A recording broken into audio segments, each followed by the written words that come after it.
Hi there, Chris from TotallyEV, and here doing a dedicated audio review of the Hyundai Tucson. If you want a detailed review of the vehicle itself, do check it up on your pop banner, down the description below, or indeed in the pinned comments. Now to kick off this review, we have to talk about its audio configuration. And here in the PHEV N-Line trim only, you'll find a 6-speaker system. There are audio drivers found within each of the 4 doors, and then tweeters found within the A-pillars. If, however, you go for one of the other trim levels, such as the Ultimate, which is on review, you'll find an 8+1 Krell system. Here you've got the same sort of audio configuration, apart from the fact that you've got a center speaker which comprises of 2 audio drivers, and then you've also got a subwoofer in the boot, therefore tallying up to 9. Now for you to tinker around with the audio drivers, you want to navigate on the 10.25-inch display. And here, via the 3-band EQ, I've added 1 notch to treble, and I left the others untouched. I'll talk upon why further down in this review. Now as for the speed-dependent volume, I left it at normal, and I also found it quite fascinating that via the Bluetooth connection, in other words using the built-in media player, I noticed at the top left-hand side there was the ability to cycle between the reference, dynamic and concert modes. However, this option was no longer present when I was using any sort of external media player, in other words, let's say power amp via Android Auto. Nonetheless, it seems to default to the reference mode, and it's definitely the one that I would actually suggest. Speaking of which, when it comes to connectivity, you have got Bluetooth, where the AAC and SBC codecs are supported only. If, however, you want to attain a higher fidelity, you'll want to plug in your smartphone via the USB Type-A port that can be found at the front of the center console. Here it'll give you access to the likes of Android Auto and Apple CarPlay, which at the time of filming and in the UK are supported over a wired format only. Now past all of that, let's get on to cabin noise. And here you can see the measurements on your screen. What I will say subjectively is that while traversing at lower or even in higher speeds, the Tucson actually does a very good job and is somewhat class leading. In this respect, it means that you've got a pretty serene interior and means that you can really enjoy your tunes to the best degree.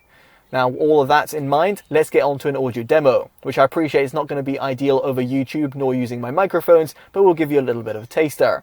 I'll be placing the camera and the microphone in 4 separate locations and playing back a track. It's from Priya J and it's titled Like Me.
Now with the audio demo out of the way, let me get onto my subjective opinion. And here, when it comes to its sub-bass extension, it can certainly be felt. Yes, indeed, it won't compete with some more premium alternatives out there on the market, but in the grander scheme of things and the target market of the Tucson, I've got no real complaints. It provides you a little bit of that extra low-end prowess and something that will certainly be better over the entry-level N-Line trim that omits the subwoofer altogether. Now as for the mid-bass impact, it is a little bit uncontrolled and therefore lacks a little bit of that extra precision.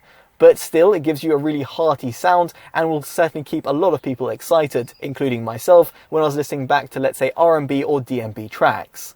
Now as for its mids, they are unfortunately recessed. Here I didn't adjust anything in terms of the mids EQ, purely because I felt that adding any sort of notches took away from the overall accuracy, and therefore male and female vocals were negatively affected.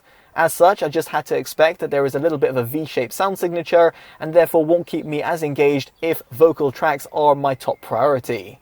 Here, also, when it comes to the highs, at the front of the cabin they do a decent job thanks to the inclusion of the dedicated tweeters. However, at the rear of the cabin, due to the emission of said speakers, it means you're not getting that sort of toe-tapping feeling and that good extension at the top end. Now finally, when it comes to its overall soundstage reproduction, it's a little bit lackluster. See here, due to the emission of additional audio drivers at the rear of the cabin, you've got a little bit of a lackluster width and depth. Equally, when it comes to this overall instrument separation, you've got somewhat of a top-heavy audio system. In other words, the majority of audio drivers are found at the front of the cabin, and therefore you get a little bit of a unidirectional sound. Now ultimately, what I'm trying to portray over here is that the audio system is neither bad nor is it good, at least the Krell audio system that is. And as a result, if you're looking at the N-line trim and potentially umming and ahhing and looking to upgrade, you might seriously want to consider it purely for the 2 additional audio drivers found within the cabin, and of course that subwoofer. As a result, it gets our Audio Approved award. Now it's worth considering there are some other alternatives out there on the market which offer a little bit of a better audio experience, and some of which I've reviewed will be down in the description below for you in consideration. Now I'd be curious to know what you make of the audio system, be it the 6-speaker or the 9-speaker system in the Hyundai Tucson, in the comment section below. Now if you've liked this independent detailed review, definitely do consider dropping a like, subscribing and hitting that bell notification, all of which would be greatly appreciated.